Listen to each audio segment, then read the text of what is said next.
Hai guys, akhirnya ada mood untuk mengumpulkan untuk bikin podcast lagi dan ini bersama teman lama saya si Van Andrew. Ya, halo. Jadi kita terakhir kali ketemu 6 tahun lalu ya. Iya, sekitar 2017, 2016 malah ya, sekitar ya, itu 7 tahun. Nggak ya. berasa terus dia tiba-tiba, "Wih, apa kabar?" ya. Jadi kita reunian dan waktu pertama kali ketemu dia bikin usaha kebab Monster. Iya. Cabang baru 2 dan sekarang 32. 34. 34. Ya. Oh, jadi bisnis grow lebih dari 15 kali lipat. Iya. Dan kalau secara omset kayaknya bahkan lebih gila lagi multiplayernya. Jadi gimana nih ceritanya? I mean like tell me more about yourself gitu. Jadi asli mana? Oh, oke. Kalau ditanya asli mana, sebenarnya saya lahir tuh dari lahir dan besar di Jakarta. Oh, jadi emang anak gaul Jakarta, Giji? Enggak juga sih, anak Jakarta lah. Anak Jakarta. Memang di perjalanan orang tua itu memang asli dua-dua dari Palembang. Oh, jadi sebenarnya turunan Gitu ya. Jadi orang tua asli Palembang dua-duanya. Merantau ke Jakarta. Saya lahir di Jakarta dan besar di Jakarta. Gitu. Orang tua, pengusaha, karyawan? Orang tua ada usaha lah, dagang kayu. Oh, mirip Pak Jokowi ya? Bukan, tapi kalau Pak Jokowi kan furniture. Kalau ini benar-benar kayu olahan untuk di material-material. Oh, tapi berarti sebenarnya dari kecil udah mulai, maksudnya ngerti lah kayak ini dunia usaha, dunia dagang. Iya. Lumayan expose ya. Iya. Sekolah semua besar di Jakarta. Di Jakarta, betul. Kuliah di BINUS di Jakarta. Ngambil teknik industri. Oh, jadi emang sebenarnya ada quote in quote ada kisi-kisi mau masuk family business dong. Bisa jadi Iya. Kalau teknik industri. Iya. Gitu. Jadi lulus graduate kuliah umur 22. Iya. Ngambil S2 atau Enggak. langsung ya. Jadi gue mulai dari sempat kerja dulu. Kerja di Waktu itu sempat di bagian distribusinya Indofood di Indomaret. Gitu. Sekitar 1,5 tahun. Habis itu sambil bikin ini juga. Habis itu keluar dari situ fokus di kebab Monster. Jadi nggak pernah ada bisnis lain ya selain kebab Monster ya? Ada sih, tapi ya lain adalah beberapa yang lain-lain. Cukup banyak apa? Jadi menemukan kebab Monster ini penuh perjuangan atau langsung aja dapat ilhamnya gitu? Jadi waktu sebenarnya gini, kalau ibarat kalau di cerita perjalanan dagang ya. Iya. Dulu memang ada cerita lucu nih dulu waktu saya mungkin teman-teman ada yang udah pernah dengar juga, tapi dulu waktu saya SD itu saya pernah di rumah tuh ada ikan. Saya main ke rumah temennya kakak. Tapi karena sering main bareng jadi temenan juga sama saya. Nah, saya datang ke rumahnya terus ngeliat ada kolam ikan. Terus saya lihat di situ ada satu ikan. Terus saya bilang sama dia, ini ikan kamu kesepian nih, kayaknya dia butuh teman. Gitu. Jadi saya tawarin lah, di rumah ada ibu beli ikan itu biasanya belinya hidup, disimpan di ember gitu. Saya jual lah ikan ibu itu saya ke dia. Lumayan waktu di zaman tahun 98 atau 99 gitu ya. Itu saya jual sampai 2000-an. Saya jual 2.500 rupiah kalau nggak salah. Dan teman kakak saya itu mau. Itu pengalaman lucu ya terkait jualan pertama kali. Waktu itu masih SD kali? SD, kelas 2 SD waktu itu. Lumayan juga, 2.000 rupiah zaman itu ya? Iya, kelas 2 SD. Nah di situ pertama kali ngerasain duit? Ngerasain ya, dapat duit dari dagang. Gitu. Tapi dari lulus kuliah, kemudian sempat di kerja kantoran, kemudian mau jadi pengusaha. Iya. Itu untuk sampai menemukan kebab Monster tuh cukup banyak lika-likunya apa? Lumayan. Jadi kalau dari situ sempat waktu itu SMP jualan aplikasi. Waduh. Jadi zaman dulu kan kalau kita pakai handphone Nokia nggak kayak sekarang nih. Kalau download aplikasi pakai Play Store segala macam kan. Iya. Nah zaman itu saya tuh harus nge-share file gitu loh. Iya. Dan itu biasanya orang yang punya file cuma di counter-counter HP. Mungkin kalau teman-teman yang angkatan 80-90-an ingat lah zaman-zaman itu tuh. Nokia masih Symbian.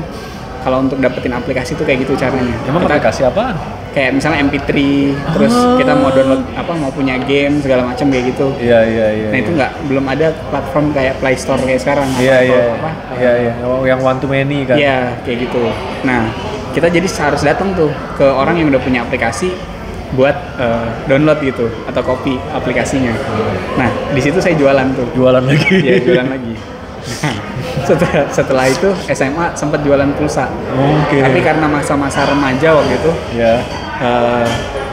masih labil gitu ya. Habis waktu itu, pacaran. bukan, nggak laku karena saya ngerasa malu waktu itu. Karena saya ngerasa wah gue jualan kayak nggak keren gitu, kok gue jualan pulsa gitu. Sedangkan bergaul sama temen-temen yang anak gaul lah gitu. Nah akhirnya pulsanya habis dipakai sendiri gitu. Barulah habis itu kuliah sempat jualan sepatu, sempat bikin tambak, pelot gitu. Jualan sepatu nggak fokus. Terus sempat berkarir juga di kampus. Dan terakhir bikin lain si Kebab Monster pas lulus kuliah. Gitu. Jadi inspirasi menemukan Kebab Monster itu gimana? Ada figur yang inspirasi atau ada market research? Jadi kan waktu itu kan kita atau emang suka banget makan kebab? Kita mulai dari tahun 2015 sebenarnya. Nah di tahun 2015 itu kita bikin apa? Memang kan waktu itu mulai ini sama istri ya. Waktu itu masih pacaran. Oh romantis banget. Ya jadi zaman pacaran itu kita memang senangnya tuh kulineran. Gitu karena kita senang kulineran. Kepikiran gitu. Sempat waktu itu istri pacar lah waktu itu ya. Pacar bilang kayak gini atau apa? Partner bilang kayak gini. Dia kerja waktu itu di kawasan Sudirman. Nah di kawasan situ ada semacam kayak food court gitu. Terus dia ngomong kayak gini. Jualan di food court itu orang jualan makanan apa aja semuanya habis. Berarti kan saya berpikir waktu itu dengan sederhana saya berpikir gila ya jualan makanan enak banget gitu. Jualan di situ apa aja habis gitu. Terus akhirnya saya pikir ya udah kita coba yuk cari franchise. Waktu itu kita kan franchise. Terus tapi di perjalanan riset itu kita ngeliat gini, banyak teman-teman tuh di kantor jam istirahat tuh banyak yang mager keluar gitu. Ya akhirnya mereka cuma tetap ngabisin waktu istirahat mereka di depan meja atau di depan komputernya gitu. Terus kita mikir orang-orang kayak gini kita bisa support nih, maksudnya dengan makanan yang dia bisa memenuhi kebutuhan makan siang atau makan berat dia, tapi simple gitu, nggak pakai ribet gitu. Ya udah, bikin apa ya? Nah, waktu itu kita pikiran bikin apa gitu. Sampai akhirnya ketemu ide bikin kebab gitu. Kebab tuh tapi yang harus nyenengin. Jadi makanya idenya itu kebab monster. Jadi kebab yang besar gitu ukurannya. Itulah kita bikin kebab monster pertama kali idenya. Dan di food court itu? Enggak. Kok malah nyelem? Kok malah belok? Jadi di food court itu susah dapetin lokasinya. Ngantri ya? Iya kayak gitu karena memang ramai banget kan gitu. Jadi kita susah dapat lokasi ya udah. Kita karena dulu anak alumni BINUS ya jualannya di BINUS juga. Gitu. Nyari kios itulah di BINUS. Gampang ya teman-teman bisa dipalakin ya. Lu beli dagu, lu lunch di tempat gua aja gitu. Iya, tapi karena teman-teman waktu itu juga udah pada lulus, jadi nggak terlalu banyak sih. Oh iya ya, di kelas paling beberapa lah gitu. Tapi ya lumayan lah kita kebantu. Maksudnya di awal-awal tuh maksudnya banyak. Terima kasih teman-teman yang dulu awal-awal beli customer kita gitu di Kebab Monster. Iya. Gitu. Dan gimana maksudnya di BINUSnya langsung sampai sekarang masih ada nggak sih cabang pertama itu? Masih. Iya. Jadi BINUS itu all the way. Iya. Oke. Insya Allah. Iya. Ini sebenarnya begitu, maksudnya wajar ya. Aku juga waktu pertama kali juga geradak geruduk sempat ngambil franchise parfum apalah aneh-aneh. Yeah. Tapi begitu ketemu bisnisnya di Kebab Monster relatif lancar atau awal-awal juga ada sempat momen-momen wah. Oke. Jadi memang namanya kita maksudnya bisa dibilang nggak punya pengalaman bisnis sama sekali ya. Jadi benar-benar banyak banget trial errornya. Nah di awal pun memang kita bisnis itu di 1,5 tahun pertama itu kita nggak untung gitu, dan saya juga sempat berpikir, wah ngapain kita kalau kayak gini Dapat udah capek jalanin doang. cuma dapat capek doang, mendingan nggak usah ngerjain sama sekali gitu. Nah tapi di momen itu memang saya ketemu sama seorang teman lah ya, terus dia sampaikan gini, dia bilang ya bedanya gue sama lu apa gitu. Ini bukannya saya memprovokasi ya. Iya. Jadi saya khawatir nanti teman-teman punya pemikiran, wah kalau didengerin dulu nih. Jadi dia bilang gini, bedanya gue sama lu apa gitu di dalam bisnis. Jadi bisnis dia waktu itu restoran dan udah gede gitu ya, udah lumayan viral lah di masa itu.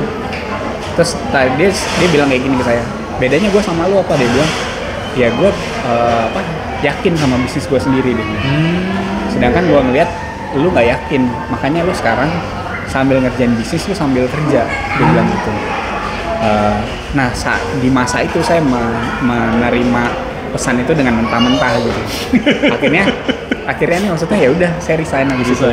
Nggak lama dari situ saya resign, terus tapi titik baliknya itu ketika setelah saya resign itu saya memang fokus betul memperbaiki bisnis. Jadi part mana ternyata yang salah gitu. Akhirnya kita ngelakuin ternyata ada produk yang kita subsidi ternyata. Oh, gitu. tapi kita nggak kelihatan ya kalau dari betul. Waktu masih kerja Iya. di kantor nggak kelihatan nih. Iya, karena waktu itu kan kita belum pernah belajar apapun. Saya hampir nggak pernah belajar apapun lah tentang ilmu bisnis gitu ya. Iya. Jadi nggak ngerti tentang finansial, tentang marketing segala macam. Jadi di situ cuma ngelihat ya saat itu setelah belajar, ternyata ada produk yang disubsidi sama keuntungan dari produk yang lain gitu. Akhirnya si produk tersebut akhirnya kita naikin harga jualnya. Gitu, sehingga waktu setelah itu memang pada produk tersebut di masa itu hampir hilang salesnya. Gitu, karena naiknya drastis sekali, naik sekitar 25%. Kalau boleh tahu, ini produk apa sih? Kebabnya. Jadi kita punya kebab yang gede gitu ya, yang namanya Super Monster. Oh, kebab yang super size banget. Iya, gitu. Jadi kalau ukuran yang setengahnya itu kita waktu itu jual harga 13.000. Iya. Produk yang satu ini jualnya kita harganya 19.000. Jadi Size kali 2, iya. harga kali 50%. Iya, harganya cuma nambah 50% gitu. Oh. Jadi orang beli yang besar terus bagi kasih setengah ke temannya gitu. Nah itu, orang kadang-kadang makan itu bisa buat satunya buat siang, satu lagi buat malam. Gede banget. Iya, karena gede gitu. Jadi di saat itu saya cuma berpikir sederhana sih sebenarnya. Sebelum ketika memulai, ya anak kampus, ini kan kita jualan di kampus, anak kampus punya kemampuan daya belinya berapa ya? 20.000 kali ya gitu ya. Ya udah 20.000, kalau gitu di bawah 20.000 deh biar lebih murah lagi gitu. Ya udah akhirnya kita jual 19.000 dan ternyata itu salah gitu di saat itu ya. Kayak rugi karena terlalu laku. Iya, rugi karena yang lebih laku itu gitu. Betul. Nah itu salah satu learning ya. Gitu. Jadi ya akhirnya kita naikin harganya, terus ya udah mulai agak membaik.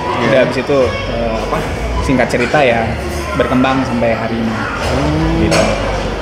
Jadi kan biasanya kita punya 3 pilar bisnis yang paling umum itu kan operasional, marketing, dan finance. Iya. Jadi waktu itu sebagai seorang pemula dan quote-in-quote benar-benar tidak ada, bukan family business atau nggak ada yang ngajarin. Dari 3 aspek itu yang paling susah belajarnya yang mana? Yang paling susah ya? Jadi susah jualan, susah operasional, atau malah ngatur duitnya yang bingung? Kalau ditanya yang mana yang paling susah sebenarnya sebenarnya semuanya punya kesulitannya masing-masing ya. Nah cuman maksudnya waktu itu karena bisa dibilang kita nggak punya library apapun tentang hal-hal tersebut, ya udah kita jalanin aja gitu. Jadi dapat ilmu marketing kayak gini, cobain kayak gitu. Bahkan malah secara operasional tuh kita kayak nggak pakai ilmu sama sekali gitu, ya udah yang penting jalan aja gitu. jadi yang penting mulai aja dulu gitu kalau kata Tokopedia. learning by doing ya. Iya. Nah tapi ceritanya kan sekarang 2016 itu 2 dan sekarang 2023 di 34 itu growth-nya kayak gimana? Apa setiap tahun nambah 8 apa Iya. ada 1 tahun yang naik gila-gilaan? Kayak gimana tuh? Iya. Growth Jadi story-nya. jadi di tahun 2016 itu sekitar 2 outlet ya kita punya. Terus 2017 kita punya sekitar 5 atau 6, terus tahun berikutnya jadi 10, terus tahun berikutnya jadi sekitar 20-an kalau nggak salah, tahun berikutnya jadi sekitar 30-an, tahun berikutnya 40-an. Terus ya naik turun lah ya. Ya, namanya apa jumlah Business outlet itu ya. Iya, iya, wajar. Karena kita kan nggak franchise ya, jadi benar-benar ini semua totally kita kelola sendiri. Ada sih beberapa yang dimitrakan, tapi itu pun juga maksudnya itu pun juga kita yang mengelola semuanya gitu. Nah jadi bisa dibilang hampir bootstrapping lah kita ngelakuin ini ya. Nah itu ya itu sih tadi. Jadi memang ada momen kita terbanyak kayaknya sekitar 45-an outlet kita yang running. Nah terus karena seiring berjalan waktu ya kita efisiensiin, kita cari yang apa, yang mana yang lokasinya udah lebih tepat gitu. Jadi ada beberapa yang udah tutup juga kayak gitu. Jadi ya apa kayak gitu situasinya. Jadi sebenarnya begitu 1,5 tahun begitu fokus, sebenarnya relatif lancar ya. Iya. Smooth sailing. Betul. Waktu pandemi gimana? Ada kena hantam atau malah tambah jaya? Nah justru waktu ketika pandemi malah kita makin bagus ya. Makin bagus ya. Kayak gitu. Karena memang mungkin secara produk juga apa fit gitu ya. Maksudnya orang ketika pandemi banyak kerja di rumah gitu ya. Banyak jadi mungkin mereka jenuh dengan makanan yang itu aja. Makanan untuk ya, produk kita dipakai untuk kerja, sambil kerja itu juga cocok gitu jadinya mungkin ya. Nah itu juga sama juga memang apa ya momentumnya pas untuk si Kebab Monster di masa itu. Iya. I think so ya, karena Iya. itu ya. Jadi ceritanya aku punya temen di Surabaya, dia sempat bikin ramen dan pada masa itu sempat bangkrut meskipun sekarang dia buka lagi. Pandemi. Dan dia bilang salah satu akibat dia bangkrut itu sempat tutup lah, meskipun di ronde 2 dia jalan lagi. Itu dia bilang sebenarnya secara tren besarnya, ya ada Gojek dan Grab, itu sekarang memang trennya tuh di delivery. Iya betul. Jadi dia bilang aku jualan ramen itu kan sup kan, mie ini kan sup kan, makanan panas kayak gini di delivery kurang jalan. Benar. Jadi sebenarnya accidentally itu kamu mendapatkan sebuah big wave ya. Iya. Ya mungkin juga tahun 2016 Gojek dan Grab nggak semasif sekarang. Iya. Kayaknya waktu itu sebuah pilihan. Iya. Tapi zaman sekarang ya itu adalah hidup kan. Iya. Benar sih. Walaupun memang kalau misalnya dibilang apakah kondisinya sekarang apa lebih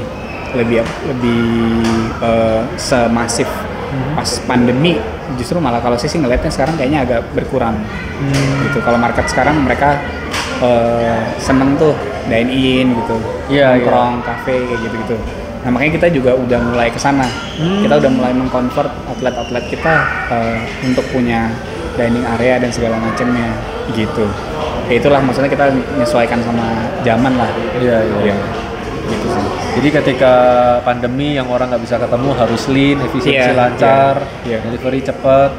Begitu pandemi selesai, traveling gila-gilaan, tiket pesawat murah, orang pengen kongko, the other way around ya. Iya. Gitu. Nah, Van, kita kan emang ketemu di sebuah komunitas bisnis. Iya. Dan ternyata kamu banyak ikut komunitas bisnis ya. Banyak tuh, bukan banyak tuh. Iya. Ini dari ikut segala macam ini dan pernah ikut accelerator program ya di sebuah organisasi. Saya bukan membernya tapi teman saya banyak di sana. Namanya Entrepreneur Organization. Apa sih yang kamu dapetin dari organisasi gitu, atau with all due respect ya sebenarnya cuman gue udah pernah denger kok, cuman ya udahlah. Atau emang you learn something that's really new and really insightful? Jadi kalau di akselerator programnya IO itu memang kita di encourage untuk harus meng-growth bisnis kita gitu. Kita join di sana supaya bisnis kita bisa growth gitu. Dan sebenarnya sih kita bikin kayak di dalam tuh ada kayak semacam sistem coaching gitu. Yang dimana ini termaintain terus juga terdata gitu ya. Bagaimana progres kita punya komitmen apa. Kita belajar dari mentor yang memang secara bisnis pun udah jauh lebih gede gitu dibandingin kita, makanya tingkat keberhasilannya menurut saya tinggi gitu. Kita bisa growth untuk apa, kalau join di situ bisa bikin growth bisnis kita itu ya karena kita ada di lingkungan yang terus belajar, terus growing gitu. Bahkan mungkin ada juga member-member yang apa bisnisnya mungkin udah levelnya udah triliunan, ya mereka terus belajar juga di situ gitu. Karena memang itu organisasinya dibentuk untuk kita terus belajar gitu. Value yang diangkat adalah tentang pembelajaran. Tapi ada nggak sih sebuah nasihat atau sebuah koreksi atau mungkin something in like teknik yang secara teknis gitu? Kayak tadi kan awalnya secara teknis ternyata ada produk yang underpriced kemudian dinaikin. Nah waktu ikut I.O. itu ada nggak sebuah hal yang kayak oh iya secara praktis mesti diubah gitu, ada nggak? Untuk I.O.nya atau untuk kebabnya sendiri? Oh, untuk kebabnya kayak oh habis aku dengerin itu mungkin malah nutup cabang atau buka cabang atau nambah produk baru atau iya. Jadi memang growth kita paling cepat itu juga momentumnya itu memang waktu saya join sama I.O. juga sih memang.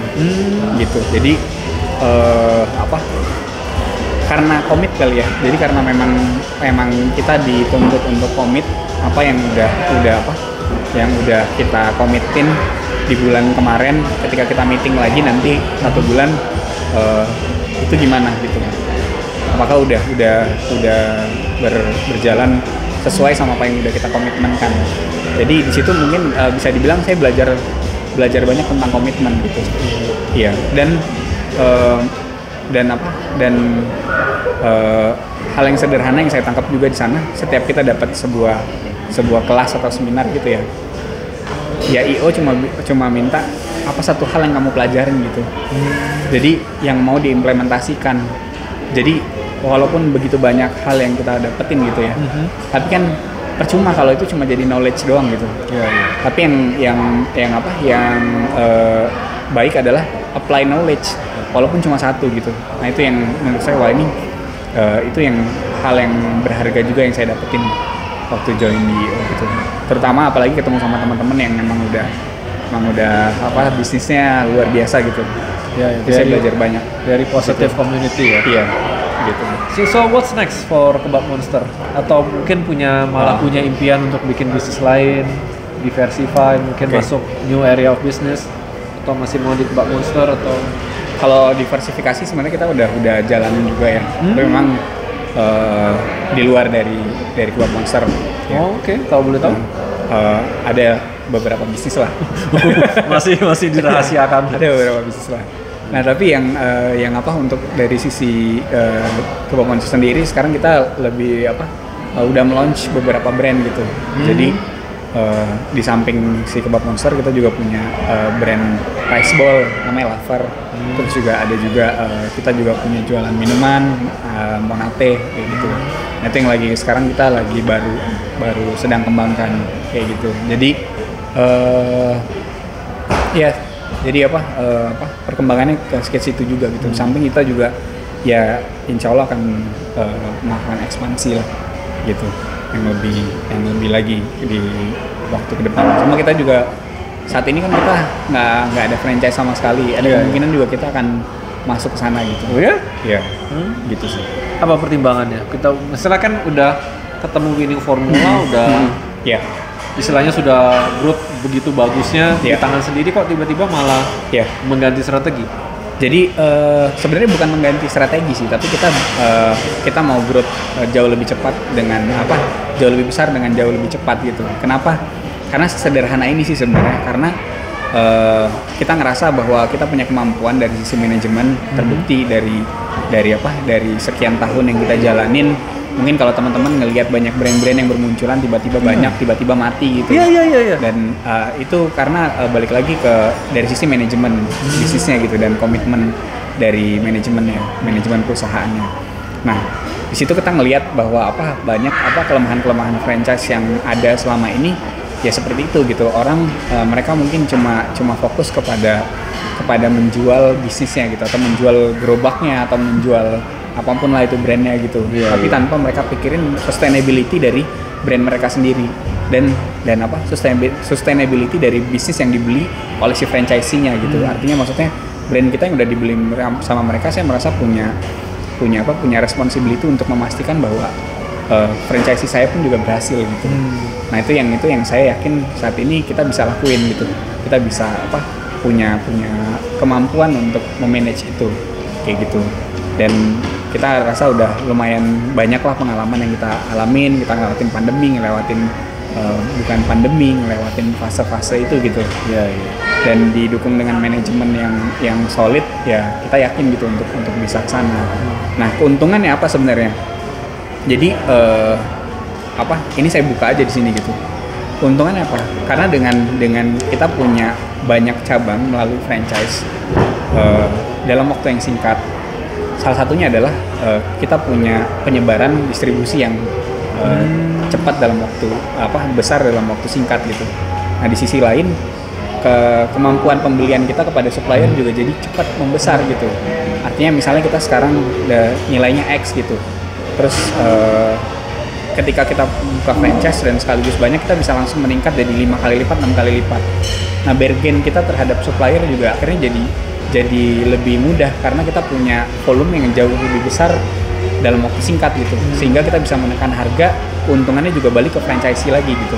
Karena mereka bisa dapat harga biaya bahan baku yang lebih kecil, lebih murah kayak gitu, sehingga keuntungannya juga bisa lebih baik gitu. Itu yang saat ini saya ngelihat kesana juga gitu. Itu sih kira-kira. Oke. Kalau ngomongin fun, hobi kamu apa? Hobi ya Kan duit banyak nih, dipakai buat apa? Ini malah ketawanya di sini. Duit saya di istri sih soalnya. Wah anjir. Kalau hobi yang sederhana sih.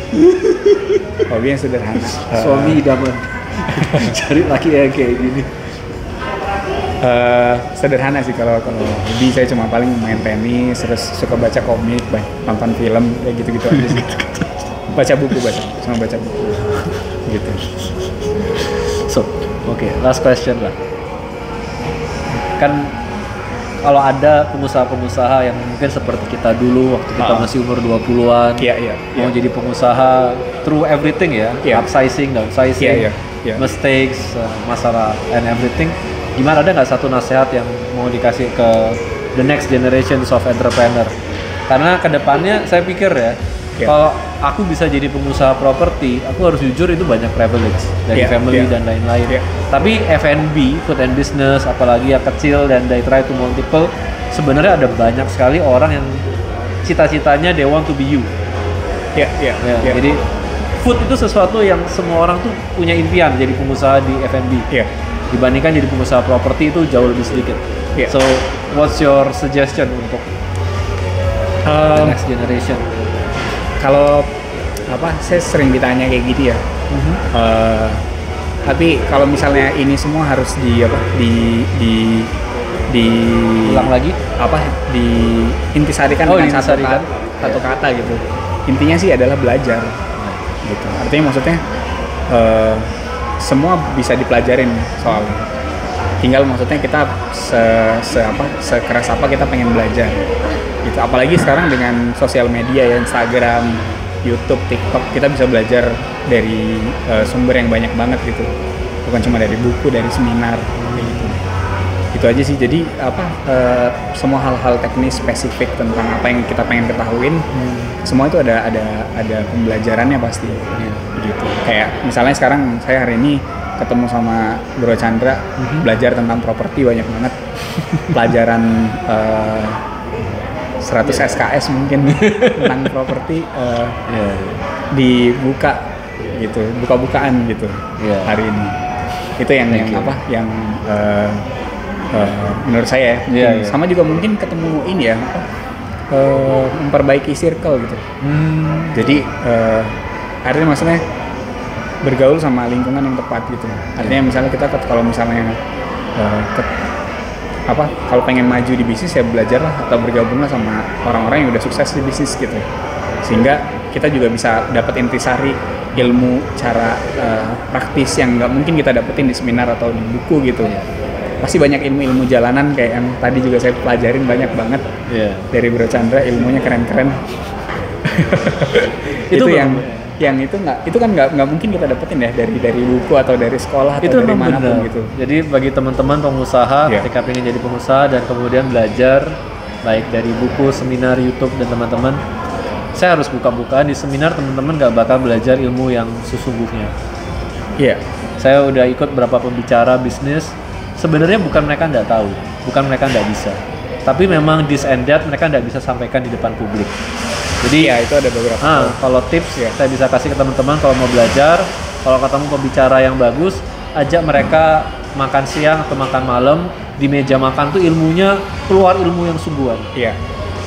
Itu tips yang bisa saya berikan. Karena emang benar sih. Benar. Begitu banyak bisnis pengetahuan yang kita nggak bisa sampaikan di depan umum. Iya, benar. Karena maksudnya juga paling kan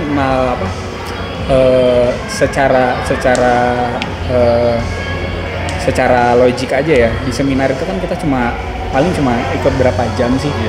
Sehari mungkin 8 jam gitu paling lama, dan bayangin pengalaman mungkin puluhan tahun si pembicara ini ya nggak mungkin dibuka semua, bukan nggak mungkin dibuka, tapi maksudnya nggak mungkin bisa keluar semua kalau misalnya nggak di-trigger gitu. Nah, cara kita men-triggernya gimana? Kita bisa ajak tadi makan siang atau ketemu lagi di lain kesempatan.